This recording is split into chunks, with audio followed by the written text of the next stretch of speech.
నమస్తే. So recent గా అనుదీప్ అని చెప్పేసి ఒక ఆయన స్టాండప్ కమెడియన్ అన్నమాట. అయితే కామెడీ చేసే ప్లేస్ లో పవన్ కళ్యాణ్ గారి గురించి ప్రైవేట్ లైఫ్ లోకి వెళ్ళిపోయి విడాకుల గురించి, వైఫ్ ల గురించి, ఆఖరికి పిల్లల గురించి కూడా బ్యాడ్ గా మాట్లాడడం జరిగింది. మీ అభిప్రాయం ఏంటన్న దీనిపై? మీడియా మిత్రులందరికీ నమస్కారం ముందుగా. సో, ప్రదీప్ రంగనాథన్ అంటే ఇప్పుడు కట్టప్పలాగా ఉంటారు అతనేనా? ఆయన కాదు, అనుదీప్ ఆయన పేరు. అనుదీప్ అంటే కట్టప్పలాగా ఉంటారు అతనే కదా, గుండు బాల్డ్. వేసుకొని బాగా అంటే ఫస్ట్ అతనికి కట్టప్పగా అడిగారంట, కానీ నువ్వు స్కిల్స్ లేవు చేయలేము అన్నారు.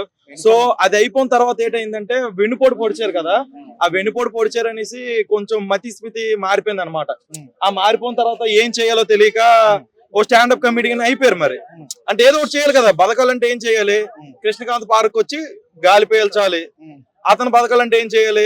ఎవడి మీద ఒక మాట అంటే టీఆర్పీ రేటు పెరిగిపోద్ది.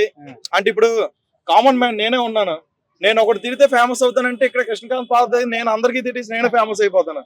అంటే ఇప్పుడు ఇన్ని మైకులు తెచ్చారు, నేను ఇప్పుడు ఎవరికో తిట్టాను అనుకోండి, టీఆర్పీ రేటింగ్ పెరిగిపోద్ది.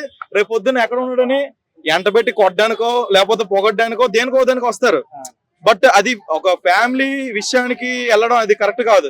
ఎందుకంటే నేను ఎక్కడ రివ్యూ ఇచ్చినా ఏం చేసినా ఎప్పుడు చెప్తాను, ఇప్పుడు చెప్తాను, ఏదైనా ఉంటే నువ్వు చేత అయితే ఒక పాజిటివ్ తీసుకో, కానీ నెగిటివ్ ని టచ్ చేసావంటే నిన్ను టచ్ చేయడానికి ఎవడు కూడా ఆశించడు.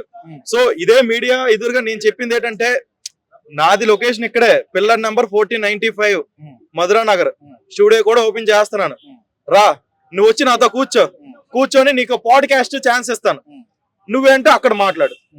సో గుర్తుపెట్టుకో, నువ్వు వీడియో చూస్తావని ఆశిస్తున్నాను, నువ్వు చూడకపోయినా నీకు అందరూ ట్యాగ్ చేసేస్తాం. ఎందుకంటే నువ్వు ఎవరి కోసం మాట్లాడావు? డిప్యూటీ సీఎం నాది ఆంధ్రప్రదేశ్. గుర్తుపెట్టుకో, ఒకప్పుడు జనసేన ఒక యూత్ వింగ్ లో ఉన్నాను, అదే వింగ్ గా చెప్తున్నాను. నువ్వు మగడవైతే ప్రదీప్ పేరేంటి? అనుదీప్ అంట. అనుదీప్ అని మంచి డైరెక్టర్ ఉన్నారు, అతని పేరు నువ్వు చెడగొట్టావు. ఫస్ట్ అతని ఫ్యాన్స్ నీ కొడేస్తారు.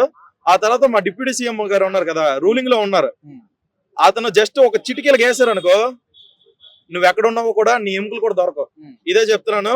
ఇప్పుడు కామెడీ చేయాలనుకుంటే 1,00,000 ఎగ్జాంపుల్స్ తీసుకోవచ్చు, కానీ ఇక్కడ కామెడీ ప్లేస్ లో వచ్చేసి ఒక ఫ్యామిలీని అంటే ఓకే, రాజకీయాల పరంగా సినిమాల పరంగా అడుగుతున్నారంటే ఓకే, కానీ పిల్లల గురించి గాలి కొదిలేసాడు అని చెప్పి ఇట్లా రకరకాలుగా ఫ్యామిలీ టార్గెట్ చేశారు. ఎంతవరకు కరెక్ట్ అంటారు? సో అదే చెప్తున్నాను. ఇప్పుడు ఏదైనా ఉంటే పర్సనల్ గా మీరు నా క్వశ్చన్ అడిగారు, ఏమని అడుగుతారు? ఏదో ఒకటి అడుగుతారు.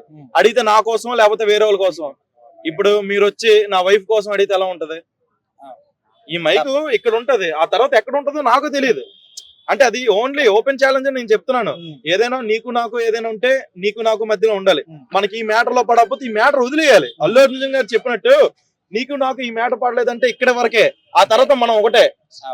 అంటే ఇప్పుడు నేను అల్లు అర్జున్ అభిమానిగా ప్రతి దగ్గర ఒక స్టేట్మెంట్ లాగుతాను, ఇక్కడ ఈ స్టేట్మెంట్ లాగే అంతే. ఇప్పుడు నువ్వు ఏదైనా చెప్పగలవు, ఏదైనా చేయగలవు, నీకు టాలెంట్ ఉంది, you can prove your self as a own examples. But ఒక లైఫ్ ని తీసుకొని ఆడుకున్నంత ఛాన్స్ నీకు ఎవడో ఇవ్వలేదు, ఈ సొసైటీ అసలు ఇవ్వలేదు. రేపు పొద్దున ఇదే కేసుగా తీసుకుంటే నీ మీద సెక్షన్ నంబర్ 421 423 చాలా ఉన్నాయి. అవన్నీ నేను చెప్పుకొని కూర్చుంటే లా చదవలేదు కాబట్టి ఎవరు తెలియదు, మినిమం డిగ్రీ చేయాలి కదా, అది లా అది.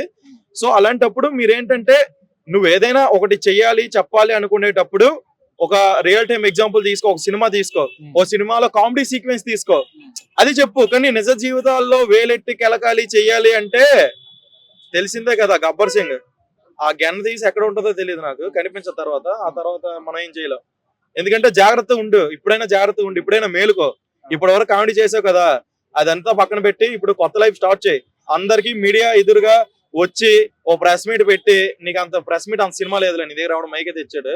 సో నీ కెమెరాలో నువ్వే చేసుకో, ఆ దరిద్రం నువ్వే చూసుకొని అందరికి సారీ చెప్పి ఒక వీడియో చేసి పెట్టలేదో తెలుసు కదా, పిల్లర్ నెంబర్ 1495.